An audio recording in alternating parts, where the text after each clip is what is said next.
जिंदगी तो अपने दम पर ही जी जाती है। दूसरों के दम पर तो सिर्फ जनाजे ही निकलते हैं। नमस्कार दोस्तों, मेरा नाम है नीलेश। आज मैं आपके सामने एक सुंदर कथा प्रस्तुत करने जा रहा हूँ। दोस्तों, हम सभी को पता है कि कान्हा जी सभी वर्गों के लाडले हैं, इसीलिए उनके चमत्कार भी हर रोज होते ही रहते हैं।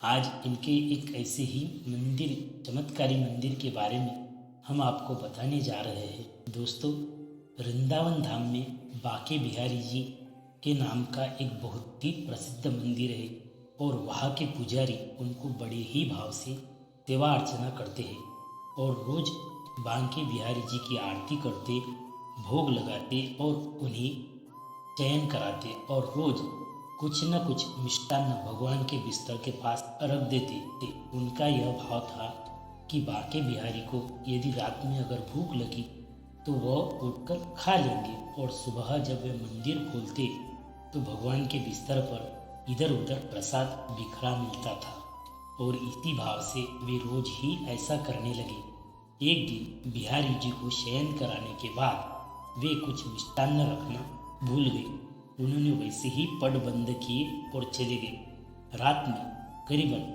12 साढ़े 12 बजे का समय होते चला था। मिठाई की दुकान खुली ही थी, इसलिए भगवान को जैसी ही वह दुकान खुली हुई, वह दुकानदार घर जाने ही वाले थे, तभी एक छोटे से बालक के रूप में उन्होंने अपना अवतार लिया और बोला, बाबा, मुझे आपकी दुकान के लड्डू चाहिए तो मुझे वह दे दो। तो वह बाबा बोले कि बेटा, लड्डू तो सब खत्म हो गए और अब तो दुकान बंद करने हम जा रहे हैं और यह तो बूंदी के लाडू अब कल ही मिलेंगे।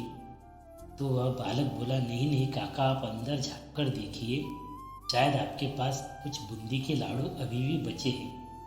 तो जैसा ही वह बालक कहता है वैसे ही वह दुकान में जाकर देखते हैं और वहाँ बूंदी के 4 लड्डू उन्हें देखते हैं जो कि आज मंदिर नहीं गए। वे सब लाडू उठाते हैं और उस बालक को देकर कहते हैं कि बेटा पैसे। तो वह बालक कहता है कि काका, मेरे पास तो पैसे नहीं है, लेकिन आप मेरा यह कड़ा रख। तो वह दुकानदार कहता है कि बेटा कोई बात नहीं, आपके पिताजी से कह देना, कल वह पैसे भेज देंगे। तो वह बालक बोला, नहीं नहीं काका, मेरे पैसे तो मैं ही दूंगा। और यह कहकर उसने अपना कंगन उतारा और दुकान में फेंक कर वहाँ से अदृश्य हो गए। दूसरे दिन जब सुबह पुजारी आया और उन्हें मंदिर के पट खोले तो उन्हें ऐसा प्रतीत हुआ कि आज भगवान के हाथ में एक कड़ा नहीं है। उन्हें इस पे चोरी की आशंका हुई, लेकिन अगर चोरी होती तो वह सब भगवान के दागिने चुरा लेता, लेकिन उनके हाथ का सिर्फ एक ही कड़ा नहीं था। यह बात सब गांव में धीरे धीरे फैल गई। जैसे ही यह बात वह मिठाई वाले ने सुनी, वैसे ही मिठाई वाले ने वह पुजारी के पास गया और वह उनको कहा कि यह कड़ा आपका है क्या? तब वह बोला कि रात में करीबन 12:30 बजे एक लड़का मेरे पास आया था और यह कड़ा मेरे दुकान में फेंक कर चला गया। अब तुम देखो।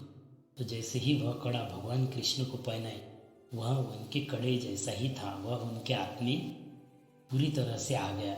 इसीलिए वह भगवान का कड़ा है, यह सिद्ध हो गया। और फिर पुजारी ने भगवान से माफ़ी मांगी कि हे भगवान, मुझे माफ़ करो, कल मैंने ही आपके लिए रात में मिष्टान्न नहीं रखा, इसीलिए आपको खुद ही मिष्टान्न की दुकान पर जाना पड़ेगा। आगे से मुझसे यह भूल कभी नहीं होगी, मुझे क्षमा कीजिए। और दोस्तों, तब से लेकर आज तक उस मंदिर में कभी भी ऐसा होता नहीं कि रात को शयन कराते समय भगवान को कुछ न कुछ मिष्टान्न रख ही देते हैं और सुबह सब प्रसाद उन्हों को बिखरा हुआ मिलता है। सभी की यह धारणा है कि भगवान श्री कृष्ण वहाँ रोज आते हैं और वहाँ मिष्टान्न खाते हैं।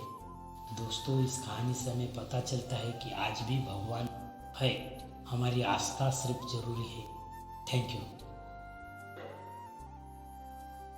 हमारी यह कथा आपको अच्छी लगे तो हमारे चैनल को लाइक कीजिए, शेयर कीजिए और बेल आइकन दबाकर सब्सक्राइब कीजिए ताकि हमारी जो भी आने वाली वीडियोज़ है वो आपको तक सरलता से पहुंच जाए। तब तक के लिए शुक्रिया। आबाद रहिए, सुरक्षित रहिए।